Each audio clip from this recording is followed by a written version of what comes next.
اگر ڈونلڈ لو کے کہنے پر ہماری حکومت کو چھٹی کی جا سکتی ہے، عمران خان کو گھر بھیجا جا سکتا ہے، تو ڈونلڈ ٹرمپ کے کہنے پر جو ہے یہ ہماری ماشاءاللہ کیسے جو ہے انکار کر سکتی ہے۔ السلام علیکم ناظرین، آپ دیکھ رہے ہیں پروگرام دو ٹوک، میں ہوں کرن ناز۔ لطیف کوسہ کے اس دعوے پر میر تقی میر کا یہ شعر مجھے یاد آ رہا ہے کہ میر کیا سادے ہیں بیمار ہوئے جس کے سبب اسی عطار کے لڑکے سے دوا لیتے ہیں۔ مارچ 2022 سے لے کر آج تک بانی سے لے کر رہنما اور کارکنان تک سب کا ایک ہی موقف ہے کہ پی ٹی آئی حکومت کو امریکہ نے گھر بھیجا ہے۔ ڈونلڈ ٹرمپ نے پاکستانی سیاست اور نظام میں مداخلت کی اور اب پی ٹی آئی کو اسی امریکہ سے یہ امید ہو چلی ہے کہ ڈونلڈ ٹرمپ جیت کر خان کو رہائی دلوائیں گے۔ پی ٹی آئی کے رہنما سجاد برقی نے گزشتہ روز سوشل میڈیا سائٹ ایکس پر کچھ تصاویر شیئر کرتے ہوئے لکھا تھا کہ ان کی امریکی صدارتی امیدوار ڈونلڈ ٹرمپ کی بہو لارا ٹرمپ سے انتہائی سود مند ملاقات ہوئی ہے، جس میں انہوں نے عمران خان کی گرفتاری پر شدید تشویش کا اظہار کیا ہے اور وعدہ کیا ہے کہ جب ٹرمپ الیکشن جیت جائیں گے تو اس حوالے سے ان کی مدد پی ٹی آئی کے سابق سیکرٹری اطلاعات اور تھنک ٹینک کے سربراہ رؤوف حسن بھی کچھ اسی طرح کے وعدوں اور یقین دہانیوں کی طرف اشارے دے رہے ہیں۔ ناظرین، یہاں پر انتہائی سادہ سا سوال ہے اور سوال یہ ہے کہ اگر امریکی مداخلت اس غلط تھی تو آج کیسے درست ہو سکتی ہے؟ اگر ٹرمپ الیکشن جیت بھی جاتے ہیں تب بھی ان کو عہدہ سنبھالنے میں تقریباً 2 مہینے لگیں گے، جنوری میں جا کر آفس سنبھالیں گے، تو پھر نومبر میں رہائی کیسے ممکن ہوگی؟ اور یہ وعدے اور بیانات کارکنان کو ٹرک کی بتی کے پیچھے لگانے کے لیے تو ٹھیک ہے، لیکن حقیقت سے ان کا دور دور تک کوئی تعلق نہیں ہے۔ خود پینیا رہنما بھی اس کو بے پرکی قرار دیتے ہیں۔ اس سے پہلے ناظرین کہ میں اپنے مہمانوں کی طرف بڑھوں، ایک اور اہم خبر بھی ہے وزیر اعلیٰ خیبر پختونخوا کی طرف سے، جنہوں نے مولانا فضل الرحمان پر تنقید کے بڑے باؤنسرز برسائے ہیں۔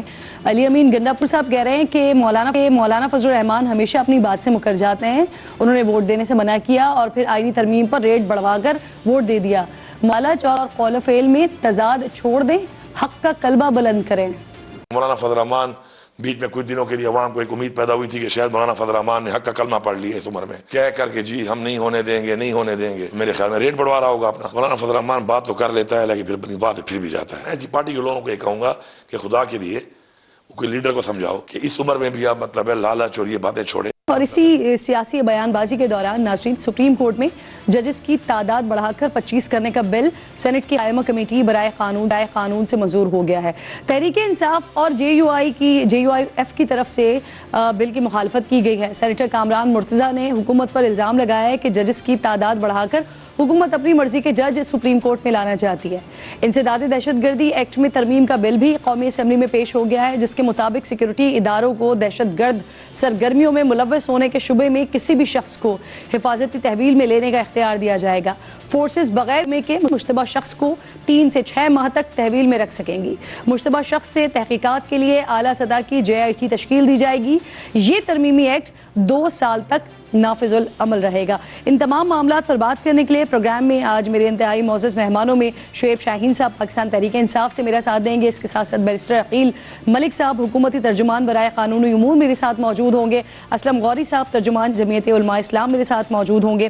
آپ تینوں مہمانوں کی میں شکر گزار ہوں۔ آغاز کروں گی شعیب شاہین صاحب آپ سے، کیونکہ دعویٰ ہو رہا ہے اور وعدے وعید اور امیدیں آپ لوگوں کی طرف سے ہو رہے ہیں سر، تو جس امریکہ کے اوپر آپ لوگ 2022 سے اب تک یہ الزام لگاتے رہے کہ ان کے کہنے پر آپ کی حکومت کو گرا دیا گیا، آج اسی امریکہ سے درد کی دوا کے آپ لوگ منتظر ہیں، ریلیف ملنے کی آس لگائے بیٹھے ہیں، حقیقی آزادی چاہیے لیکن ممکنہ امریکی صدر سے مداخلت کی درخواست بھی۔ شعیب صاحب نہیں جی، ایسی کوئی بات نہیں ہے۔ دیکھیں، 2 چیزوں کا فرق آپ سمجھیں۔ ہم کو امریکہ کے دشمن نہیں ہیں، نہ ہی امریکہ کی دشمنی کی ہے۔ ہم اپنے ملک کے معاملات میں مداخلت کے حق میں نہیں ہیں۔ جس طرح سائفر آیا تھا کہ جی اپنے پرائم منسٹر کو ہٹا دو ورنہ نتائج بھگتنے کے لیے تیار ہو جاؤ۔ جہاں ہیومن رائٹس وائلیشنز ہوتی ہے وہاں تمام ملکوں کو یہ حق حاصل ہوتا ہے کہ وہ وہاں بولے، بات کریں۔ ہم مقبوضہ کشمیر کی بات کرتے ہیں، ہم فلسطین کی بات کرتے ہیں، ہم لیبنان کی بات کرتے ہیں، ہم کسی بھی ملک میں آپ امریکہ میں ہیومن رائٹس وائلیشنز ہوگی تو ہم پابند ہیں، اس کو ہمیں حق حاصل ہے کہ ہم وہاں بات کریں۔ تو وہاں جو ایشو ہے وہ ہمارے جو ڈیول نیشنل ہیں یا پاکستانی ہیں جو وہاں ووٹر ہیں وہاں ان کے وہ وہاں اپنے تئیں بات کرتے ہیں اور وہاں کھل کے وہ ہیومن رائٹس وائلیشنز کے حوالے سے ڈسکس کرتے ہیں. ہیومن رائٹس وائلیشنز وہ ایسا چیپٹر اور سبجیکٹ ہے جہاں دنیا کے کسی کونے میں بیٹھ کے آپ ہیومن رائٹس وائلیٹ ہو رہے ہیں سر, جو فلسطین میں ہو رہا ہے یا جو کشمیر میں ہو رہا ہے وہاں تو ہمیں نظر آتا ہے کہ امریکہ نے اپنی آنکھوں کے اوپر پٹی باندھی ہوئی ہے, اور دوسری طرف آپ کہتے ہیں کہ یہاں کے جو ہے وہ ہیومن رائٹس وائلیٹ ہو رہے ہیں تو اس کو امریکہ دیکھ لے گا. اور سر پھر لطیف کھوسا کس بنیاد پر یہ بات کر رہے ہیں سر؟ لطیف کھوسا صاحب کی بات اگر کوئی ہے تو وہ لطیف کھوسا صاحب ہی جواب دیں گے. میں تو اس بات کا قائل ہوں, میں آپ کو ایک بات بتا دوں, ہیومن رائٹس وائلیشنز کشمیر میں ہو, فلسطین میں ہو, لیبنان میں ہو, پاکستان میں ہو, ہم وہاں بات کریں گے. دنیا کے کسی ملک میں ہو, ہر ملک کو یہ حق حاصل ہے کہ وہاں بات کریں.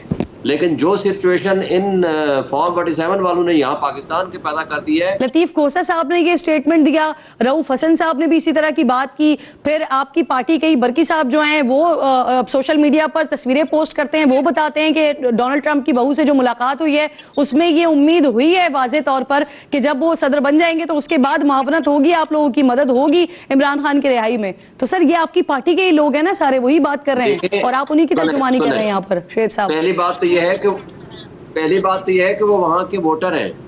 وہ وہاں اگر کوئی اپنے ووٹر کے لحاظ سے, اپنے کانسٹیٹوئنسی کے لحاظ سے اگر ان سے وہ ملاقات کرتے ہیں, ہیومن رائٹس وائلیشنز کی طرف توجہ دلاتے ہیں تو دیٹ از دیئر رائٹ. اب اس کے اوپر ہمارا کوئی بات لینا دینا کچھ بھی نہیں ہے.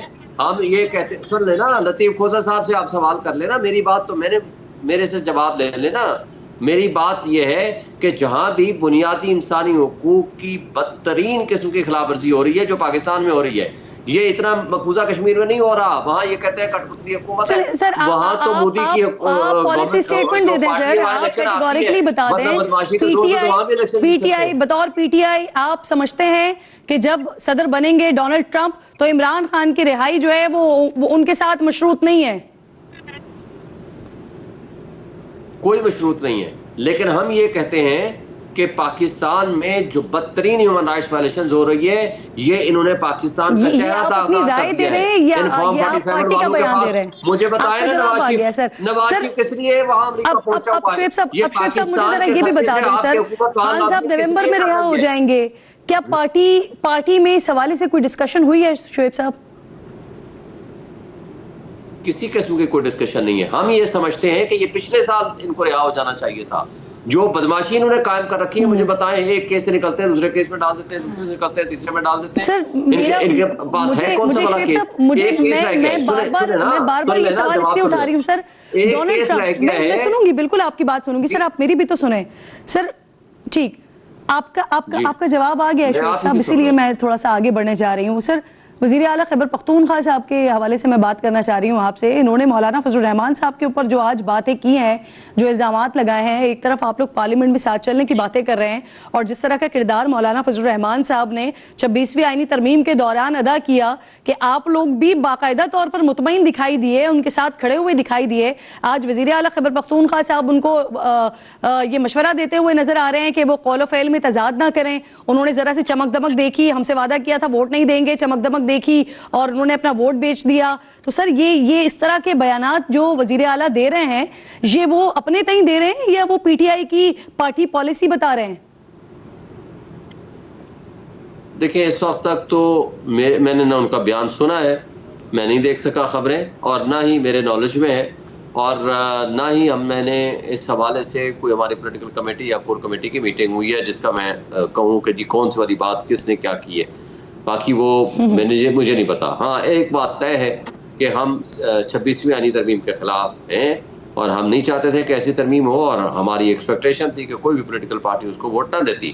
اس کے ذریعے جو ملک کے اوپر جس طریقے سے مولانا صاحب کے حوالے سے کیا رہا ہے سر؟ مولانا صاحب کے حوالے سے تو یہی طے ہوا تھا نا شعیب صاحب, اس وقت بھی مولانا صاحب کے حوالے سے تو آپ نے یہی طے کیا تھا کہ وہ ووٹ دیں گے اور آپ لوگ احتجاجاً ووٹ نہیں دیں گے, لیکن جو اس کے اندر جو آئینی ترامیم میں جو تمام شکلیں شامل کی گئی تھی اس میں آپ لوگ مطمئن تھے سر؟